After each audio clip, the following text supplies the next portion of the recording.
Okay. Hello, everyone. Welcome to Back in the USSR here on 93.3 FM CFRU. And one of the things the thing I really want to talk about tonight is something which I haven't actually dealt with that much in the last while yet. It's been, just exploding all over the media and, constant attention being paid to this. And of course, I'm talking about the conflict which is going on in Korea right now. So to talk about this very important subject, I have Jason Unruh of Maoist Rebel News with me on the phone. And Jason, you can hear me? Yes, I can. Okay. So, Jason, you've really been following this really, really big time on your show, Maoist Rebel News, for quite some time now. And just the kind of, because of course all we hear about in the mainstream media is the constant demonization of North Korea. And of course I found your reports very, very helpful in terms of cutting through that, as I have for quite some time. So just in terms of how, jumping right into it, looking at the origin of the present crisis, as we see it seems to be a matter of U.S. escalation, doesn't it? Say that last part again. It seems to be a matter of the U.S. once again really being behind this whole escalation, really blaming it on North Korea. Yeah, it's definitely that. Certainly. I think this really stems from the satellite launch, which they had said over and over and over again was a cover for a missile test. Mm-hmm. But North Korea they did the brave thing.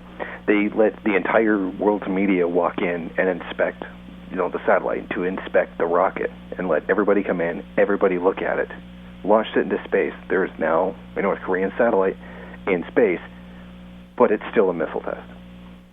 Yeah, and of course we've been hearing nothing about considering that entire thing, that was last November, I believe.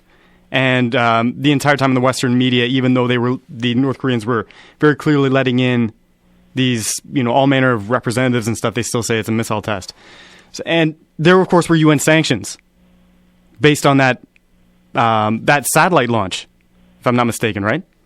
Yeah, the sanctions were based on a violation of an agreement, which the launch did not violate. That's the whole, what catalyzed the whole thing. That's what they're basing the sanctions on, that they have violated the agreement on missile tests. But there was no missile test. We saw that it was launching a satellite into space. Mm-hmm. So, so it seems like once again we have the United States kind of basically trying to bash one of these few last socialist holdouts, you could say, socialist countries in the world, and trying to really impose its will on this country. Of course, it's right on China's border, and of course provides a there's certain strategic reasons behind why the United States is doing this. Yeah, of course, there's all kinds of interests. North Korea is practically the only state in the world that's basically saying F you. We are not going to be controlled in any way, shape, or form, and are willing to go to any extreme in order to maintain that independence. But North Korea itself has tremendous benefits to anybody who could get their hands on it. It was recently reported, I believe it was earlier this year, that surveys found there's about $6 trillion worth of rare earth metals in the country within the mountains. And that would be extremely valuable. Not to mention, if the U.S. was to get a hold of North Korea, they would have literally military bases on the border with China. And that's something China can absolutely not accept. Mm-hmm. So, and it's very, very interesting to see that how we could kind of get to this stage where, there's various pundits even talking about nuclear war over this particular issue. Because, as I understand it, even in the during the 1990s, there was a major agreement between the United States and North Korea that there was going to be some sort of reciprocity. They were going to get what was it? Maybe a light water nuclear reactor or something like that to replace the one it already has, and there were security guarantees and all kinds of stuff to prevent the North Korea from going nuclear. And from what I can tell, the U.S. was the one that tore up that agreement. Is that the case? Yeah, basically they just never lived up to their end of the agreement. Mm-hmm. It was just basically, okay, we got what we wanted, screw you. Yeah, because that was going on that was the Clinton administration, wasn't it? Yeah, that was Clinton, and largely had to do with talks with Madeleine Albright, mm-hmm. who I believe now is retired. I'm not sure. Yeah, I believe she is. But of course, she was of course the one who said that the sanctions that were killing millions of people in Iraq were worth it. So definitely not someone to be celebrated. But yeah, so in the And of course, North Korea being named as soon as George Bush takes power, it basically names him as the part of the Axis of Evil. Yeah, the Axis of Evil was like one of the biggest jokes. Listing Iran as the Axis of Evil was silly because it has very limited ability to do anything offensively, and then to list Cuba, which has no offensive ability whatsoever. Yeah, it's ridiculous. Yeah, but of course, going into this whole thing, really to the bottom of this, which you never really hear talked about in the mainstream media whatsoever, is the history of this entire dispute, the entire conflict on the Korean Peninsula. And I believe seeing the Korea for the thousands of years before, I think 1945 was a unified country, and now it's one of the most heavily militarized and divided places in the world. So maybe talk a little bit about the history of the Korean Peninsula and how we really got to this point. Well, I don't really know much about the feudal area, or at least the end of the kingdoms. Relatively, the two forces came into Korea when it came to the end. That was communism and it was capitalism, or more specifically, the U.S. brand of capitalism. And it has to do largely with the idea of a unified Korea. As long as one is socialist and one is capitalist, there will not be a unified Korea. It's just not going to happen. One has to win out over the other. One has to transform into the other. The dialectic just has to take its course. Yeah. There's not going to be, one, like I said, one has to transform into the other. And until that happens, there will never be a unified Korea. This is completely different interest and independent North Korea. Although I always liked how they claimed that it was just a satellite state of the Soviet Union. The only reason there was a North Korea is because the USSR was forcing it. So where's it been?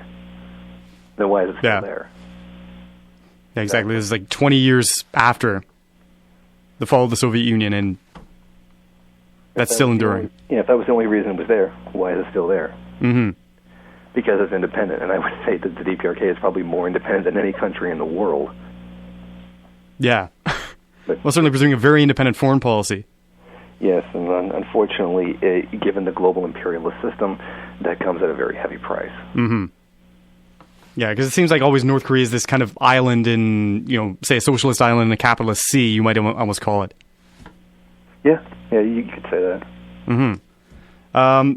Because in terms of the origins of the Korean War, though, of course, you said the war that really split, saw this kind of permanent militarization of the Korean Peninsula, and I believe that it was Japan that colonized North Korea, say around 1900, I think it was. Yes. And colonized Korea, a long and very, very brutal occupation, which I believe Kim Il-sung, who of course was the first leader of North Korea, was intimately involved in resisting that occupation. Yes. Yeah, he was. And so, of course, if I remember correctly, was it then Russia, which of course had invaded northern China to defeat the Japanese towards the end of at the beginning of 1945, and the United States basically intervened in South Korea to prevent it from going, falling to the Soviets. Yes. That is what actually happened. Yeah, there was a struggle afterwards between the North and the South, and the North was going to win. But of course, how did that kick off? I mean, what was the instigating force? Because we hear in a lot of the mainstream, say, history textbooks and stuff, that was the North Korean just unilaterally invading the South in what was it, 1940? Was it 49 or 1950? I don't remember the exact year, but you had these two completely opposing forces. I mean, to say that either one is responsible, I don't really think makes much sense. They were going to go to war no matter what. It was like the moment of World War I. All the empires had reached the end of their borders, and for them to expand any further, they were going to have to go to war with each other. Nobody was really more guilty than anyone else. It was just a symptom of the conflict that existed. Because these countries were in contradiction, they were going to go to war no matter what. And when you have two completely diametrically opposed forces, socialism and capitalism, Yeah. one has to win out over the other. To say that it's really anyone's fault is not really, I think, a valid criticism. A better criticism would be to say whether or not it was the U.S. The U.S. had the right, the UN had the right to go in and stop the North from finding the country. Yeah, because of course in this situation, like at this time, I believe South Korea was a right-wing military dictatorship at this time, wasn't it? Yes. Mm-hmm. And it was until, I believe, the end of the Cold War. Yes, it was. They carried out quite a few massacres. Like of their own people. Yes, and not even actually against North Koreans, like actually against South Koreans. Like they accused them of collaborating with the North or being communists, that sort of thing. It's not any different than what it is today. We only suspect you of something, and that's enough. Mm-hmm. Because I believe because this legacy, I believe, is still in place. Because I think I heard I think it was Press TV the other day, the current president of South Korea is in fact the daughter of a long-standing like South Korean dictator, like from the Cold War era. And of course, she's one of the most bellicose anti-North Korean leaders I think they've had in a long time. Yeah, this is what I heard. So, yeah, he was a pretty bad dictator, and his kid's running now. Yeah, like everybody's just completely forgotten about what happened. Like what? Yeah, just the fact that was brought up is like what? Like she's the one in charge now, and should we really be surprised? The kind of, the fact that everything is blowing up now, like considering who's in power. I don't think so. I don't think it really matters. It's to say that it's either her or Lee Myung-bak or the liberal before him. I mean, obviously, it's one of those things where if a conservative is in power, it is obviously going to be worse. Mm-hmm. It's like saying the Liberal Party here defends people's rights, where the Conservative Party doesn't. Well, in fact, they both are. They're both a threat to people's rights. It's just one of them looks like it is, and one looks like it is when they really are. Both are. So I don't think a recent acceleration may be because of that. Yeah. But in the overall scheme, I don't see it as making much of a difference because those hostilities would have been there anyway. They're just worse than they would have been. Yeah, because of course we have the class powers in control in South Korea. They have their own agenda. Yeah. Like systemic agenda. Yeah. Every country has its own divisions within the ruling class itself, and it's just a matter of which set of interests is going to win out over another. Mm-hmm. And they're just the interests that tend to ally more with the right-wing conservative parties are just they have more power right now. Yeah, because one of the things we constantly hear in the media how South Korea is supposedly this beacon of democracy and this. Was it the 12th largest economy in the world or something like that? And yet it exploits its workers at a frightening degree. And I think it was like the highest rate of suicide possibly in the world. Mm. This is South Korea? Yes. Yeah. Yeah, it's the rate of exploitation is insanely high. One good example of this is actually the show The Simpsons. The cartoon. Yeah, it's made in Korea. Like in terms of what, the animation? Yeah, the animation, the actual day-to-day animation is actually done by a company called Rough Draft Korea. And like this is done in a factory kind of setting, like people are doing this animation? Yeah, it's done in like an assembly line kind of a setting. Wow. And that's I did not know that. No, if you actually watch the credits for the show, it'll say Rough Draft Korea. If I'm correct, this also goes for Futurama and a couple other shows that were also by Matt Groening. By the same guy. Yeah. In fact, The Simpsons actually made a joke about it one time. They made a joke about it being made in Korea once. I can't remember what the joke was. Like in some context, they said that. Yeah. Wow. Well, I mean, I'd say that says a lot. Because recently I was going through like this, teaching English overseas training, right? And like one of the top destination is like South Korea because I guess they want, because they want to train, you say, the future generation of elites in the English language, and it seems that's one of their major things they want to do in order to integrate into the global economy, so to speak. I would say that that's not really that much of a symptom of imperialism, specifically against Korea itself, because North Korea puts a great deal of emphasis on teaching people English. Really? There's actually a lot done to make the country actually bilingual, and that it can speak English and Korean, particularly when it relates to medical and technological stuff, particularly in those fields of education, because the vast majority of works are published in English. So, I mean, when this scientific stuff gets published, it's going to be published in regardless of where the country, what country publishes it, it's going to be in their native language, and it's going to be in English. So because all these things are all being published in English as well, what's the point of learning all these other languages to get a hold of these scientific papers? You just teach English. Yeah. So where would they get their English teachers from? Do you know that? The DPRK? Yeah. There's not many foreign English teachers. A lot of it is just domestic. They've actually, that's one of the great ironies of being anti-imperialist, is that in the end you still had to learn the colonizer's language anyway, because the colonizer's language was so predominant within the rest of the world. Yeah, well, I had absolutely no clue about that whole situation there.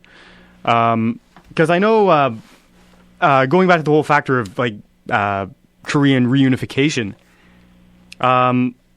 something like 91% of South Koreans, or some insane number, actually wants this, and it's a pretty unbelievable number. I think even in on both sides of the border. But of course, the international system itself is totally opposed to that entire idea. Yeah, you have, I think it was Japan that does not want a unified Korea because they see it as an economic competitor. The U.S., of course, wants to maintain its military control in South Korea, 40,000 troops or whatever it is. Yeah. And I guess a unified Korea, of course, would make that redundant. And I think China, of course, has interest in this as well. But just even thinking about that, because the whole concept of reunification, the way it's usually talked about, is okay, just, North Korea just accepting the Southern system and just integrating into South Korea. Where it's well, they would never do that. Why would they ever want to do that? Especially now they're a nuclear-armed state. And they're supposed to assimilate into this system, which we just talked about is terribly exploitative and goes against everything the North has traditionally stood for. It just does not seem rational at all. There would have to be immense, dialogue, respectful, and I just don't see that coming. No, it's because the U.S. really doesn't want it. I mean, it's very easy to point to the fact that the vast majority of people in both the North and the South do want reunification. There's no question of that. They want it. They don't really like their country being divided, no more than any other country would really want to be divided like that. But it's not just a simple matter of what people want. Yeah. It's more complicated. It's not just, you can't just want it and then make it exist. It's tremendously more complicated than that. You have two competing political and economic systems, which is a large part of that division. So it's not a matter of just wanting it. There really is huge competing forces, and a unified Korea would be extremely powerful, assuming that it wasn't a colony of somebody else. Yeah. North Korea has a tremendous amount of industrialization, far more than people realize. A lot of it gives you usually don't see these things. They just say, oh, look, here's this prison camp on a satellite photo. Oh, here's this farm in the middle of nowhere. There's actually an extraordinary amount of industrialization that takes place, and a lot of it was recently renewed, an acceleration of industrialization under Kim Jong-un. That was one of the things that when he came in, that he said, okay, we need to go into a second round of industrialization. And that's why you had all these things popping up now. We got all these new computers, flat screen monitors, upgrades in satellite technology. There's been a massive burst in that once again. I mean, in terms of technological development, they've actually exploded since he came into power. And that's what's given him a lot of credibility. I mean, it's not a straight dictatorship where, he has unquestionable authority or anything like that, because he himself barely managed to stay in power when they voted on whether or not he would be the head of the Korean Workers' Party. I mean, a lot of people obviously took him, one, because he has a really good education, and two, he has the family name. I mean, right. I mean, come on, they do the same thing here. I mean, would anybody have cared anything about George Bush if he wasn't his father's son? His father's son. Would Justin Trudeau be anywhere near the head of the Liberal Party right now if he was not Pierre Trudeau's son? Yeah, it's like, what's in a name, right? I mean, that's really what it comes down to. Yeah, because you don't hear anything about, like, say, North Korean development or anything like that. You just hear it's like this somehow poor, backward country. But they sometimes will let slip that it's one of the most literate countries in the world. And stuff. It's like, well, how does that square with your general picture of an impoverished, third world backwater? Yeah, it's just one of those things that is really important for life, but people generally just don't pay attention to it. What is it? Venezuela, Cuba, and North Korea have the highest literacy rates in the world, and the country with the highest literacy rate in Africa is, ironically, Zimbabwe. And Zimbabwe is. I'm always reminded of the internet meme, from where is the picture of. I keep forgetting his name. He's on the phone. He says, "I don't know who you are. I'm going to find you, and I'm going to kill you." Okay. Picture Robert Mugabe on the phone, and it says, "Hey, economy, I don't know how you work, but I am going to find you, and I am going to kill you." But then again, the problems in Zimbabwe are, a whole different matter completely. Well, that's in Africa. Yeah, in general. Despite all their difficulties they still have the highest literacy rate in Africa, which is actually even higher than Libya under Gaddafi, which is wow, really something in itself. Yeah. It's pretty incredible. And of course, seeing that, I believe North Korea, in fact, was far more developed than South Korea for, like, at least the vast majority of its history. Up until about the 80s, it was actually far, far ahead. Yeah, seeing that, South Korea is this kind of, like, largely an impoverished right-wing dictatorship ruled by a deeply corrupt government. Which is actually ironic because the state there ran a lot of things, too. Mm-hmm. So, I mean, they always say, well, if the government does it, it'll ruin it. Yet we literally had, the state running things on both sides. The North obviously had the state running more than things in the South, but the development in the South the development in the North actually took off better because it went by a national plan, and it was an extremely successful plan. Mm-hmm. I mean, basically, it went from a completely bombed out, flat land to, a tremendous industrialized position, given the conditions it actually faced. Yeah, because it was too. I mean, I was going to bring that up, like the fact that the United States, I believe, dropped more bombs on North Korea than it did on Japan and Germany combined in the Second World War. Yep. Yeah. And like somebody made it was Douglas MacArthur, one of these imperialist generals serving the United States, saying there's no way Pyongyang would ever rise from the ashes again. It's been bombed back to the Stone Age. There's no way. And yet within a matter of a few years, it's being rebuilt because they had effective planning and they had the expertise and all this sort of stuff, and they actually just built it all up in a remarkable short period of time. Yeah, it's amazing what you can actually accomplish when when you don't have competing groups of rich people trying to cut each other down for their own benefit. Mm-hmm. And so you say and this is largely because of the system that the North Koreans had in place, that they were able to kind of make these kind of rapid advancements, and I guess that would extend to staying afloat after the collapse of the Soviet Union, its major trading partner. I guess Cuba underwent a kind of a similar period where it was just undergoing all kinds of disasters, in the 90s, right? Yeah, in Cuba it was called the special period. Yeah. I mean, they outright said, okay, look, things are going to get really, really bad because we've lost our main trading partner. But Castro went out and he said straight up, things are going to get bad, but we promise you we will never cut health care and we will never cut education. Mm-hmm. Because he said those were the two fundamental things for human life, and they never did. Yeah. And so, of course, because I guess what you hear in the media is you hear about these major disasters like floods and famines and all this stuff happening in the 1990s, and then they kind of insinuate that North Korea never recovered. Yeah, that's not true. I mean, there obviously was a famine. Yeah, there was. There's no denying that. They don't deny that either. They have their own. It's a Korean word. I can't remember it, which describes that period. I think it was called the I remember what it was. It was called the Arduous March, which is not to be confused with the Long March. Which China, right? Yeah. It was basically saying, remembering how bad things were, and that they still came out of it. Mm-hmm. I mean, they were in the worst position. The Soviet Union was gone, and the Eastern Bloc was gone. Yeah. They lost about 78% of their trade, which is absolutely devastating. If that were to happen to this country or the United States, particularly with the fact that it has a $38.5 billion trade deficit, yep, it would destroy us like practically overnight. Well, yeah, that's massive. I mean, I think it says something to the cohesion of that particular society that can actually endure that. Yeah, that's a literal impossibility for our society to survive.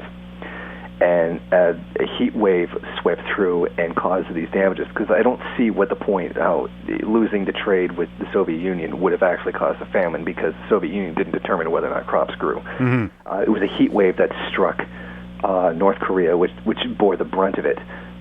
China got it a bit, and South Korea got it a bit. Yeah. By this time, China was already wealthy enough that it just bought like incredible amounts of extra food from Vietnam. Mm-hmm. So it was fine. And South Korea just got whatever it could possibly want from the United States. From the United States. And the Soviet Union gave like $500,000 to North Korea. That's like nothing. Like, yeah, for this? That's like pocket change. Yeah. So they basically had to take this on by themselves. Mm-hmm. They did the best they could. And again, there's this perception that this is still going on to this day. That's not true. There is malnourishment. There is people are not eating enough food, but there is not starvation. Mm-hmm. Yeah, because it seems like this is another one of these famine mythologies that I think we talked about this before in our last interview when we were talking about what happened in the say the Great Leap Forward famine, or the famine in the USSR in the early 1930s, and how both of these events were kind of just used to just bash communism in general. When of course they were caused by the weather. Yeah. Like overwhelmingly, that was the reason for it. In both cases, there was major relief efforts and all this sort of things. People were not deliberately caused to starve to death. Yeah, even some more information came out about the famine in China. The famine in China, the death rate during the famine was actually less than it would have been during the regular famines that occurred. Really? Which means even if if Mao had never come to power, the famine still would have been worse. Well, yeah, because the rural infrastructure was just not set up to handle that sort of thing in the feudal period, like at all. No, it didn't. Yeah, it didn't even exist. Yeah, like that's of course traditionally why you had the like so many famines and so bad, right? Yeah. Mm-hmm. And these famines still happen today in capitalist countries, but that doesn't count. Yeah. Because actually, this is a bit of a side note, but I actually did read Mo Gao's Battle for China's Past. I think that was the reason why I did that is because you brought that up in the last interview we did, and it's really amazing. Like just reading about the kind of gains that were made under the Cultural Revolution, which I had no idea about before in China, and this built up the rural infrastructure. There was never like a major famine after this. Rural industry was just went through the roof. I mean, everybody was finally there's access to healthcare, access to education in the countryside. Like it's unbelievable, and these things were gradually demolished under Deng Xiaoping. Yep. Mm-hmm. Like the one-child policy is a tremendous example. There was a restriction of families under revolutionary China, but their solution was, hey, here's abortions that you can get, yeah, and here's either subsidized or free birth control. Yeah, they incentivized and created programs to help prevent a further expansion of the population. Whereas under capitalism, under Deng Xiaoping, when the one-child policy came into effect, it was punishing people for having an extra child. Right. So, like, totally different. It was completely different. Yeah. But to this day, of course, China still, communism is still blamed for what capitalism actually did. Yeah. Like, this is capitalism coming in and introducing these kind of policies, like in the 1980s. Yeah. Mm-hmm. And like it was like 1981 or something like that when the one-child policy came in. I think it was somewhere around there. Yeah, and it was also a thing that I brought up too about gun control in China. Yeah, it came in about 1981. Mm-hmm. Yeah, Mao died in 1976. Yeah, because before then you had the, just about every community was armed, right? Like had the militias and all that kind of stuff in the Cultural Revolution. People walked around factories with guns on them. Yeah. I mean, I don't know where you get this idea Mao took the guns away. Oh, yeah, we were talking about that before. Yeah, to quote Alex Jones.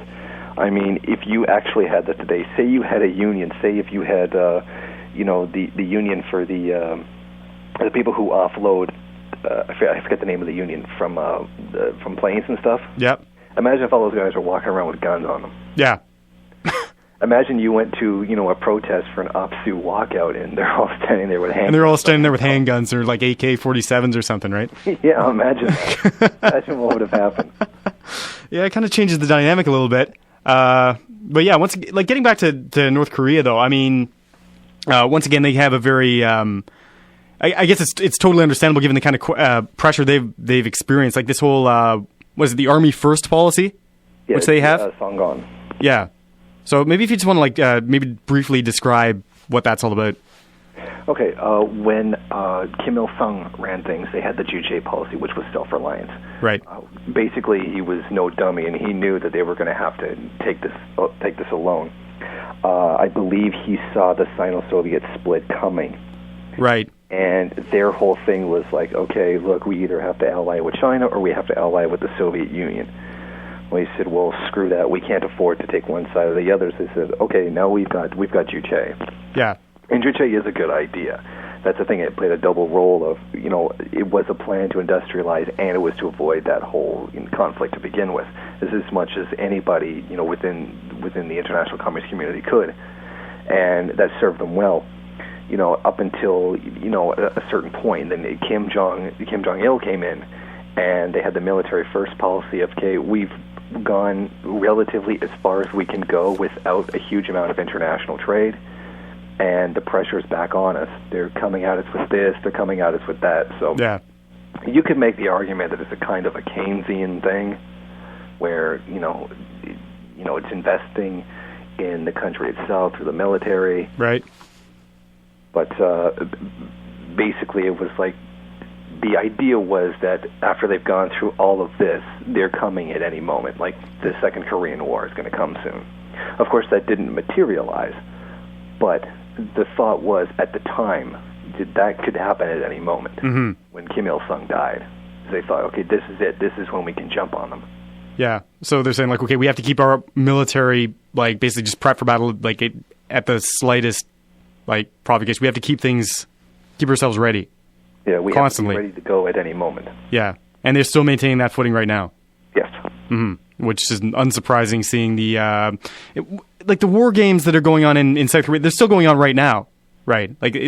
For 2 months or something. Yes. Yeah, and this is the United States and South Korea, and basically all right on North Korea's doorstep, like vast nuclear weapons armed planes and basically simulated invasions and all sorts of stuff.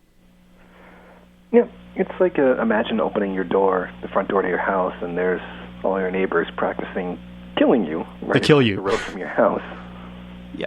Yeah. You can imagine that would really piss you off. Well, yeah. It made me a little bit uneasy, to say the least. And we're really surprised that North Korea wants to keep its nuclear arsenal under conditions like this. Of course not. They'd be fools to give it up. Yeah. I mean, as a friend of mine who goes to the University of Concordia actually pointed out, it's not having nuclear weapons isn't just, a rational plan for defense, where you can just say, look at everybody who was nuclear armed. The United States didn't touch them. Mm-hmm. Except, of course, for Cuba, but there's a lot of criticisms that could be made in that situation. Yeah. But they know that if they have nuclear arms, that's the point where nobody's really going to want to touch them. But I mean, there's also an economic rationality behind it. Keeping a military armed, fully stocked and ready to go is very, very expensive. Yeah. And a single nuclear weapon is actually cheaper. Yeah. It's actually a more cost-effective measure of defense. Mm-hmm. I mean, obviously, it can't actually, take the place of a standing military inside the country, but it is more cost-effective overall. Yeah. And when did the North Koreans actually make the decision to, okay, now we're going to develop nuclear warheads? I mean, it was always there. Mm-hmm. I'm imagining that even there since day one, it was always there. It was only a matter of developing to a point where they can afford to do that, to where they had the knowledge and the technical capability. The technical capability being the major block at this point. I mean, that would have always been, but yeah, technical know-how is a major obstacle. Mm-hmm. But I believe that they've had it always in their sight. Right. And they've made concessions here or there. And while they have made those concessions, I don't doubt for a second that the research continued. Yeah. Because although you can get some concessions now, in the long run, you're still dead if you don't have them. Mm-hmm. So it's a realistic survival calculus, basically. Mm-hmm. These guys have. And obviously, there's been major technical process. I mean, the fact that they've been able to develop rocketry to the extent they can put a satellite in space and develop these very, very technically complex projects, even at a time when they're under severe sanctions. I think that should tell us something about the kind of society we're dealing with here. Yeah. And you think about the fact that they got into space before South Korea did. Yeah. And South Korea got all this space expertise and assistance from the U.S. Mm-hmm. And they still managed to do it. And South Korea still has not put a satellite into space or done anything like that. They have done it. They did it, I believe, a week or 2 weeks after North Korea did. Really? Yeah. Oh my God. It's like. I mean, this was like the point of, okay, if they're so economically backward and they're stupid or whatnot, and they get into space and we don't, mm-hmm. that makes us look really bad. Yeah. Of course, with the North Korean launch having taken place, it didn't really hit the news all that much that South Korea had just done it. Mm-hmm. And a lot of people had already assumed that it had already been done, that South Korea had already gotten a satellite into space, but it actually hadn't. Mm-hmm. So, just in terms of how North Korea manages to maintain itself in this sort of capacity, I mean, you hear a lot about its relationship with China, but I don't that's not enough to really maintain where it's at right now. It does have trade relations with other countries, say in the third world, right? Yeah, they're starting to strike a new deal for oil from Iran. Right. Iran had its sanctions placed again. No, we're not going to buy your fuel, so yeah. Screw you. And they're like, okay, well, we need a customer for this. Who needs oil? Well, North Korea has sanctions against it for oil. Yeah. So, basically, the U.S. just gave them that. Thank you. Mm-hmm. And the relationship between North Korea and China can be complicated. Mm-hmm. But basically, China has what it wants. China likes the way they are because it's beneficial to them. The Chinese can export some of its manufacturing to North Korea and have it done cheaper, the same way the U.S. sends manufacturing to China. China is almost the exclusive purchaser of all the rare earth metals and stuff that comes out of the DPRK. Yep. The U.S. comes over, it takes over, that's gone. Yeah, and of course that means American troops right on China's border as well. Yeah. So China has a definite vested interest in keeping a war from happening. They're actually very happy with the way things are now. They want them to stay the same. Right. Which is why they said, we won't tolerate anybody attacking anybody, over won't tolerate the U.S. and North Korea going to war, because they literally don't want it to happen. Right. They have things the way they are that's beneficial to them. Mm-hmm. Is that necessarily the best thing for North Korea? Probably not. But, China has its own interests, and it just so happens that in this particular situation, it's convenient to North Korea. Yeah. Because one of the things I was going to bring up, the fact that, and this might, of course, hinge on why, one of the reasons why the United States is so hostile to North Korea in the first place. I believe that was that was the place where the United States suffered its last major battlefield defeat. Yes. In the hands of, I believe it was the Chinese and North Koreans, effectively destroyed pretty much an entire U.S. Army. Yeah, I mean, aside from Vietnam, of course, but in terms of large-scale regular warfare. Yeah, that's what I meant. Yeah, it was one of those situations where they just they couldn't win. when you're fighting for your home, you're always going to be fighting harder than when you're trying to occupy somebody else. Mm-hmm. It always means that different. And it's hard to say whether or not they perceive it as a loss because, well, they just say it wasn't. Yeah. Even though literally it was. It's like when they declared that the War of 1812 wasn't a loss for the U.S., but it was. Like, I don't even get that. Like, I've seen that in U.S. textbooks. It's like, we attacked, didn't take over, we won. And they won. What? Yeah. Like, how do you work that? It's like, what is that? How? But let me see. Like, I just wanted to, like, in your estimation, because of course we've seen like so many socialist countries kind of go belly up, and their elites making deals and adopting capitalism and this sort of thing in the aftermath of say 1989. So why would you, in your estimation, would North Korea not go that way? Why would it maintain itself? I think it has a lot to do with the fact that they are just so bloody stubborn. They just do not want to sell out. They just do not want to give up. Mm. The national cohesion there is incredibly strong, and to them, independence is more important than death. I mean, what's the U.S. saying in New Hampshire? It's on their license plates. Give me liberty. Give me liberty, give me death, right? They live that. They live that. They want their independence, or they will die. Yeah, like that's basically the spirit that exists there. Yeah, because what it actually reminds me of is the fact that there's so few socialist countries in the world today, and they almost remind me of those few countries in the 19th century that resisted colonization. Like, in particular, I'm thinking of Ethiopia. That was one of the few places that actually inflicted a major defeat on, I believe it was Italy, when they tried to colonize it, and they actually resisted all attempts.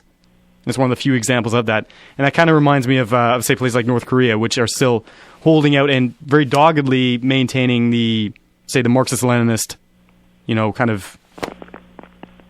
It's really become part of their identity. Yes. And they're fighting for this. They're just...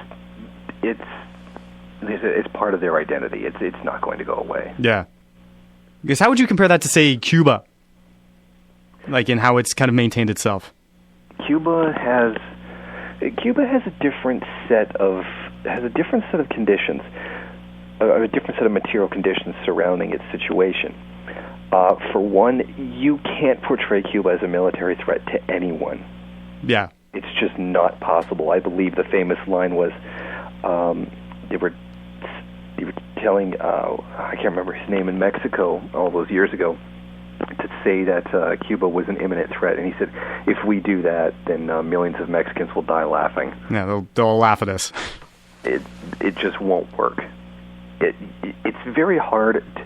It has a lot to do with the imagery around it. Cuba, it doesn't have like it has a different, like, what's the word I'm looking for? Connotation to it. Mm-hmm. It's a sunny, bright place. It's the Caribbean, and Che's awesome, and everybody loves him, and yeah, the symbolism around it, and all this kind of stuff. Yeah, yeah. Whereas North Korea has a very different symbolism around it. Mm-hmm. Because I've noticed that just because certainly you get like the various sectors on the left who are very hostile in general to communism, but they make an exception for Cuba. That seems to be the general rule. Like if you're talking like Noam Chomsky or somebody like that. Cuba has the image of we want to live in peace. Please stop doing what you're doing to us. Yeah, we're trying to live in peace. And North Korea's like, if you don't back off, we're going to effing kill you. I mean, they come out very militaristically, like screw you. We are going to do what we want. Whereas Cuba often has more of an air of a victim around it. I mean, I'm not saying that they're not a victim. They are definitely a victim of imperialism, but they appear to be a victim to everybody else. Whereas North Korea isn't seen as a victim of U.S. aggression. Right. Because Cuba seems to like kind of it certainly has benefited in recent years because the increasing integration of Latin America and the that entire region, of course, has been victimized by U.S. imperialism for 200 years and seems to be kind of unifying in a way that really integrates Cuba and increasingly shuts the United States out. So it's almost like this international alliance system is kind of keeping Cuba in kind of afloat in a way that, say, North Korea can't rely on. Yeah. Because it does have a homogeny with the rest of Latin America that the Asian countries don't share. Yeah. The relationship between Venezuela and Cuba has been of an astronomical benefit. Yeah. I mean, it's just been a godsend for Cuba to have this relationship, whereas North Korea is it's not as alone as people think it is. Mm-hmm. There is an anti-imperialist bloc, although however small. Iran, Syria, North Korea, and probably some other ones. Mm-hmm. They're kind of like that. They're basically standing up. The so-called rogue states, so to speak. Yeah. You know, so-called rogue states. Yeah, in U.S. foreign policy jargon. Yeah, because I mean they've almost been forced to come together like by default, just given the immense amount of pressure placed on them. Yeah, I noted recently that Iran has a largely Islamic society. Yeah, Islamic influence laws, but it is still fairly secular given the fact that it's in the Middle East, and whereas North Korea has a straight out, completely secular, atheist government. Mm-hmm. And yet they're still cooperating. Yeah, and I guess they weren't before really before the Axis of Evil speech. I mean, I don't think there was really any cooperation whatsoever. But it seems like after that period of time now, it's like because of all this pressure on us, well, who else are we going to trade with? Yeah. Except for this other guy who were kind of in the same shoes as I am. Even though they have a very different system. They might as well have just made them shake hands. You make this list. Okay, here's all the people we're going to go after. Well, you might as well just introduce each other on the spot. Yeah, like here's a new. Yeah, basically that basically is going to become an alliance by default because there's no other way it can be. Exactly. Yeah, in terms of survival.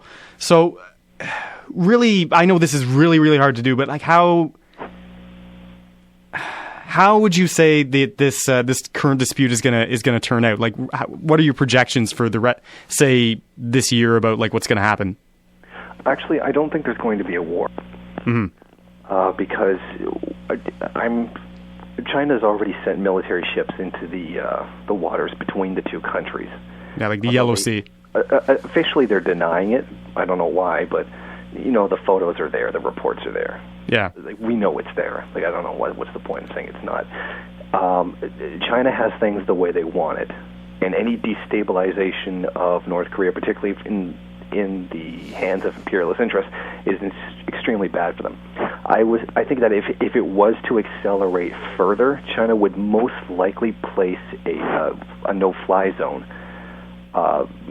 sort of around the country. If anybody tries to fly in and out without their permission, they're going to shoot them down. Yeah, like that's if red line. If North Korean bombers take off, they're going to get shot down. Or if U.S. warplanes fly in, they're going to shoot them down. Mm-hmm. Because they don't want the war to happen. They don't need North Korea to fall. They need it to stay the way it is.